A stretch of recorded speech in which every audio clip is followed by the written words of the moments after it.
अगर आप भी फेसबुक के पेज के ऊपर काम करते हैं, प्रोफाइल पे काम करते हैं, तो ये आपके लिए बहुत बड़ी गुड न्यूज़ है यहाँ पे कि भैया आपको पेमेंट आपका जो पेमेंट है फेसबुक की तरफ से वो आपके बैंक में आने का प्रोसीजर क्या है, आप हर एक चीज़ का आपको सॉल्यूशन मिल जाएगा। और एग्जैक्टली जब आपकी पेमेंट रिलीज़ होती है फेसबुक की तरफ से या यूट्यूब की तरफ से या इंस्टाग्राम की टीम की तरफ से, तो प्रोसीजर क्या होता है आगे, बैंक आपसे कौन कौन से डॉक्यूमेंट्स मांग सकता है, आखिर में बैंक पेमेंट क्रेडिट क्यों नहीं करता आपके अकाउंट में। बहुत सारे सवाल हैं। कई लोग बोलते हैं सर मेरा स्विफ्ट कोड सही है, मेरी पेमेंट्स भी आ गई, मैसेज आ गया, मेल आ गया, बैंक मैनेजर सुनता नहीं है, बैंक के स्टाफ ने सुनते, एंड मोर। बहुत सारी समस्याएं। देखो इसके पीछे बहुत सारे रीज़न होते हैं, बहुत सारे फैक्टर्स होते हैं जिसको समझना आपके लिए बहुत ज़रूरी है कि आखिर में आपकी जो पेमेंट है, आपके फेसबुक की पेमेंट, आपके यूट्यूब की पेमेंट, जो भी आपकी पेमेंट है वो आपके खाते में कैसे पहुंचता है और बैंक को उसके लिए क्या क्या रिक्वायरमेंट होते हैं डॉक्यूमेंट। शुरुआत में आपको अगर मान लीजिए पहली पेमेंट है उसके लिए आपको कौन से डॉक्यूमेंट सबमिट करने पड़ेंगे, कौन सी डिटेल सबमिट करनी पड़ेगी, कोई आधार कार्ड, पैन कार्ड भी, आप क्या आपको डिटेल्स जानना उसमें दर्ज करना पड़ेगा, एंड मोर। तो देखो पहले हर एक चीज़ को स्टेप बाय स्टेप समझ लो। जनरली बाद में फिर क्या होता है, लोग बोलते हैं सर मेरी पेमेंट्स नहीं आ रही है, पेमेंट पेड हो गया है, प्रोसेसिंग में है, सब कुछ बहुत सारी समस्याएं। तो देखिए सबसे पहली बात, फेसबुक हो या यूट्यूब हो, चाहे कोई भी ब्रांड है जहाँ से भी आप काम करते हैं, जहाँ से भी आपका पैसा रेवेन्यू जनरेट होता है, तो फेसबुक क्या करता है, हमेशा आपकी पेमेंट्स को अपडेट करता है आपके पे आउट के अंदर।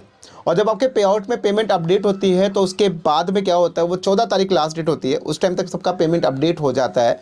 तो पेमेंट अपडेट होने के बाद में आपका जितना भी डॉलर है, $100 अगर प्लस है, और मिनिमम थ्रेशोल्ड है $100 का, हर ब्रांड का है, यूट्यूब का भी है, इंस्टाग्राम का भी है और फेसबुक का भी है, सबका $100 कम से कम आपका होना चाहिए।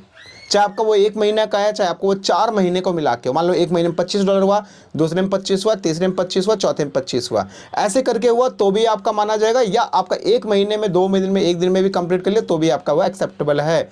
बेसिकली $100 मिनिमम थ्रेशोल्ड है। जब आपका थ्रेशोल्ड हो जाएगा पूरा कंप्लीट $100 का, तो ऑटोमेटिक 21 तारीख की डेट में फेसबुक आपकी पेमेंट्स को रिलीज करता है आपके बैंक अकाउंट में। अब बैंक अकाउंट में मान लीजिए भेज दिया उसने, आपको इनवॉइस भी भेज देगा। ये मान लो अगर आपका ईमेल आईडी अपडेट नहीं है तो नहीं आएगा, ईमेल आईडी वगैरह अगर अपडेट है तो आपकी पेमेंट जो है अपडेट कर देगा बैंक आपके बैंक को, यानी बोलेगा भैया ये रहा इस बंदे का फला फला अकाउंट नंबर, ये सब चीज़ें और ये डिटेल्स आप एक्सेप्ट कीजिए। अब मान लो आपका, मैं कहता हूँ $1000 है, $1000 आपके बैंक के पास आ गया। अब यहाँ पे बैंक का प्रोसेस समझो आप, आपका स्टेटस तो वहाँ पेड दिखा देगा, जैसे वो 21 तारीख को भेजेगा या 22 को भेजे या 23 को भेजे या 19-20 को भेजे, चाहे जैसा भी भेजे, तो आपकी वो पेमेंट जो है अपडेट हो जाएगा आपका बैंक के पास। अब यहाँ स्टेटस आप चेक करोगे पेड दिखाएगा, लोग परेशान होते पैसा आ नहीं रहा है, रीज़न समझो इसके बाद क्यों नहीं आता पैसा। पैसा पहुँच गया आपके बैंक के पास। अब बैंक मान लो कि मंडे को, फॉर एग्जांपल मान लो मंडे है, एग्जांपल एक कोई महीने में मान लो 21 तारीख है और वो है सोमवार, तो सोमवार को अगर पैसा भेजा गया तो बैंक के पास सिर्फ 5 दिन है आपके पैसे को क्रेडिट करने के लिए आपके अकाउंट में। अब बैंक का प्रोसीजर क्या है उसको आप समझिए। बैंक के पास पैसा आया तो बैंक सबसे पहले आपको नोटिफाई करेगा। अब जैसे मैं आपको बताऊं, कोटक महिंद्रा बैंक आपको एक नोटिफाई करता है, मैं कुछ स्क्रीनशॉट भी लगाऊंगा, आप उसको देख लेना। कोटक महिंद्रा बैंक ऐसे भेजता है, आईडीबीआई बैंक ऐसे भेजता है, इस तरीके से बहुत सारे बैंक, अगर एसबीआई हो तो ऐसे भेजता है। हर बैंक का प्रोसेस अलग है और हर बैंक अपने अपने तरीके से, अपने एचडीएफसी का भी स्क्रीनशॉट मैंने लगा दूंगा, तो हर बैंक का प्रोसेस अलग है, अपने अपने हिसाब से बैंक आपको नोटिफिकेशन जारी करता है और उसमें बताता है कि भैया आपका जो पेमेंट है ये पेमेंट आया हुआ है। अब आपको मेल पे अपडेट रहना है, आपको मैसेज पे भी अपडेट रहना है, मैसेज भी आएगा, मैं आपको मैसेज का भी स्क्रीनशॉट लगा दूंगा, एसबीआई का मैसेज भी आता है आपको। तो इस तरीके से HDFC, Kotak Mahindra, IDBI, SBI, yes bank, Kotak bank, सब कुछ इस तरीके से उनका प्रोसेस है, वो आपको एक नोटिफिकेशन जारी करते हैं कि भैया आपकी कोई पेमेंट हमें मिली है, आप उसको बताइए पेमेंट किस चीज़ की है। अब इन सब चीज़ों का एक नाम दिया जाता है, उसको दिया जाता है फेमा डिक्लेरेशन। एज पर आरबीआई रूल है कि अगर किसी भी बैंक में, चाहे वो प्राइवेट बैंक हो चाहे वो सरकारी बैंक हो, अगर उस बैंक में चाहे $10 ही क्यों ना आए, बैंक का रूल है कि बिना कस्टमर से इंफॉर्मेशन के आपके अकाउंट में फर्स्ट टाइम पे क्रेडिट नहीं कर सकता। बिकॉज उसको बताना पड़ेगा ये पेमेंट कैसा आया, और वो आप बताओगे, आपका अकाउंट है, आप बताओगे वो पैसा किस चीज़ का आया, किसी ने भेजा है, कहाँ से आया है।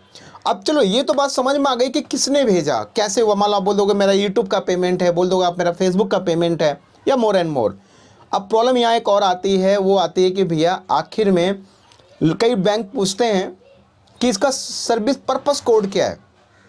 जो बैंक आया, जो पैसा आया आपके पास आया, मान लो $1000 आया चाहे $500 आया, उसका पर्पस कोड क्या है। जैसे कि अभी रिसेंटली मेरे एक यूज़र है, एक मेरे फॉलोवर्स हैं, उनके साथ केस हुआ IDBI बैंक को। उनसे बैंक वालों ने बोल दिया कि भाई फेमा पर साइन तो करो, फेमा डिक्लेरेशन के फॉर्म पे साइन करो, फॉर्म फिलअप करके दो मुझे, लेकिन आप ये भी बताओ पर्पस कोड क्या है। यस बैंक भी पर्पस कोड पूछता है। तो बहुत सारी चीज़ें, अब पर्पस कोड आप कैसे आइडेंटिफाई करोगे, तो बैंक का काम है। लेकिन अब इसके लिए आप ध्यान रखें, कोई भी ऐसा कोड वोड मत डालिए वरना परेशान हो जाओगे। एक कोड है जो यूनिवर्सल कोड है, आप फिर भी आप देखिए, ये मेरे बताए हुए चीज़ों पर चलना है। कोड का कोड अपने बैंक से डिसाइड करना, बिकॉज ऑलमोस्ट ये पर्पस कोड यूज़ होता है, वो है P1007।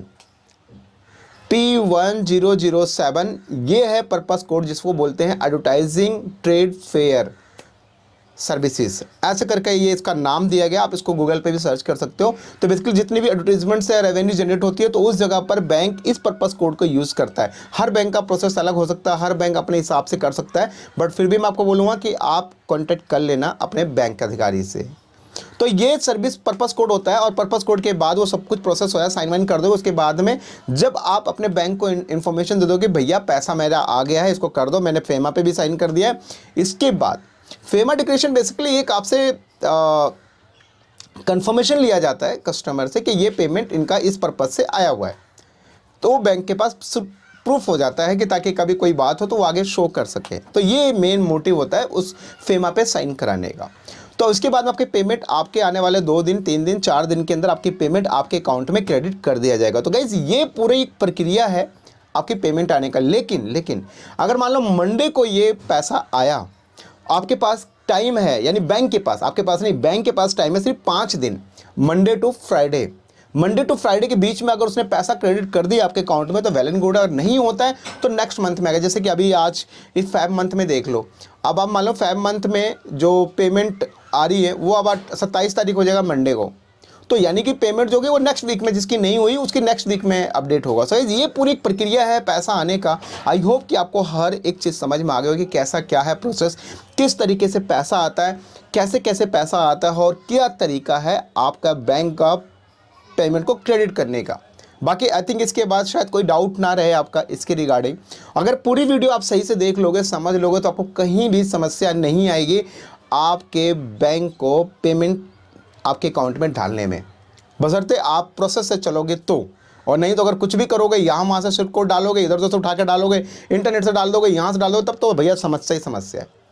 तो बाकी ये है गाइस पूरा एक प्रोसेस। बाकी फिर भी कोई डाउट है, कोई कंफ्यूजन है, so definitely you can visit my official website www.techrajman.com and you can also call and WhatsApp 9311478127। मेरी टीम से आप कांटेक्ट कर सकते हो।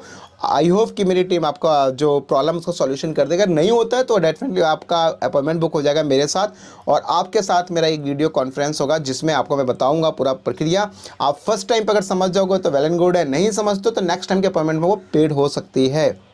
सो गाइस ये है पूरा प्रोसेस और पूरे तरीका। आई होप कि आपको सब कुछ क्लियर हो गया। बाकी फिलहाल इतना ही, और मिलता हम लोग एक नेक्स्ट। भैया इस वीडियो को भेज देना, सबको शेयर कर दो, बहुत काम की वीडियो है। तो मिलते हम लोग एक नेक्स्ट और एक नॉलेजेबल कंटेंट के साथ। Bye and take care.